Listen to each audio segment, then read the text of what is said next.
이번에는 인물에 대해서 저희 알아볼 시간입니다. 자, 소연 아나운서 전해주시죠. 한때 미국의 금융을 쥐락펴락했던 남자가 있습니다. 금융뿐만 아니라 당시 전 세계에서 시가총액이 가장 높았던 기업들도 이 남자 지배하에 있었는데요. 심지어 미국 연준, 페드가 생기기 전에는 이 남자의 은행이 사실상 미국 중앙은행의 역할을 했습니다.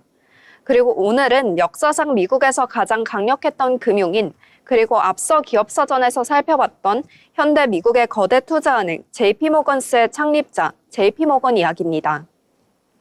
JP모건은 1837년 미국 코네티컷주에서 태어났습니다. 본명은 존 피어몬트 모건, 이름의 앞글자를 따서 우리가 아는 JP모건이 됐습니다.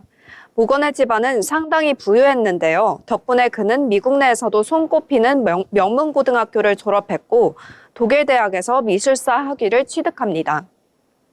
하지만 정작 모건의 관심은 사업에 있었습니다. 그의 아버지 J.S. 모건은 영국 금융기업 피바디사의 핵심 파트너였고 유명한 유대가 금융가인 로스차일드 가문의 방식을 따르고 있었습니다. 그래서 런던, 파리, 뉴욕에 거점을 두고 전 세계 금융을 지배하고자 하는 전략을 취했는데요.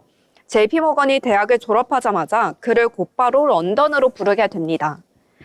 모건은 20살 때 아버지가 운영하는 투자회사 런던 지점에서 인턴으로 일하며 금융에 대해 배웁니다. 이후 24살이 되자 뉴욕으로 가서 자신의 이름을 딴 JP모건이라는 회사를 설립합니다. JP모건에게 돈 벌 기회는 빨리 찾아왔습니다. 그가 JP모건을 차렸을 때 미국에서 남북전쟁이 발발했는데요. 모건은 이 전쟁을 기회로 삼아 떼돈을 벌게 됩니다.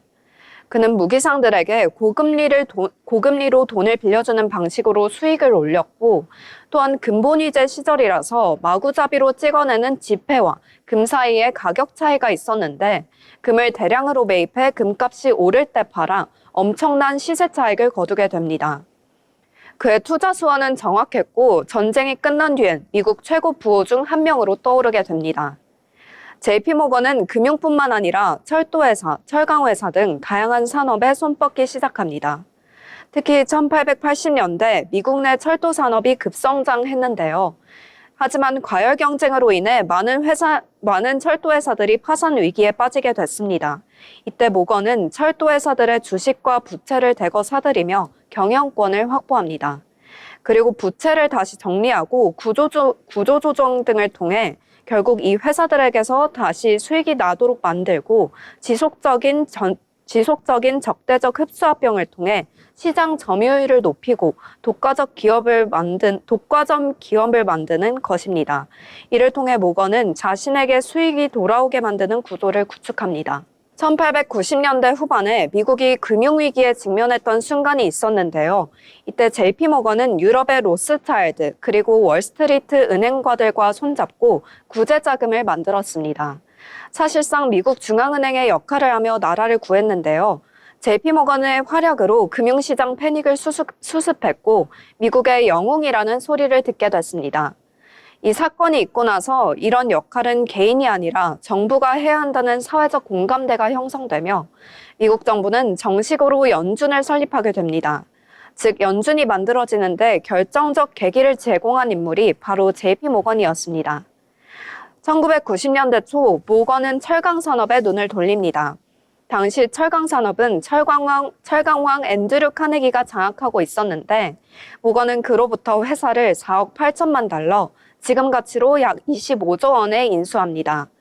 모건은 이후에도 수많은 철강 회사들을 사들이고 인수합병을 통해 US 스틸이라는 초대형 철강 기업을 설립합니다. US 스틸은 당시 세계 최대 기업 중 하나로 성장하게 됐습니다. 하지만 JP모건의 말년은 그닥 좋지 못했습니다. 모건이 크게 투자한 회사 중 하나였던 해운 트러스트사의 산하 여객선 회사가 전에 없던 대형 여객선을 만들게 됐는데요. 그 배의 이름은 바로 타이타닉이었습니다. 타이타닉은 침몰 사고로 수많은 목숨을 앗아갔고 비난은 자연스럽게 모건에 쏠리게 됩니다. 게다가 각종 음모론까지 더해지면서 모건은 연이어 청문회에 소환되고 본격적인 언론 보도와 정치적 압박 속에 순환의 시기를 겪게 됩니다. 결국 그는 기력을 급격하게 상실하면서 불면증, 우울증에 시달리다가 생을 마감합니다. 19세기 미국 경제를 주름잡던 금융기업가의 말로라고 하기엔 너무나도 허무했습니다. 그가 이끌던 기업들은 반독점법으로 인해 여러 회사로 분할됐지만 JP모건은 살아남아 오늘날 JP모건 체이스라는 거대 금융기업이 됐습니다.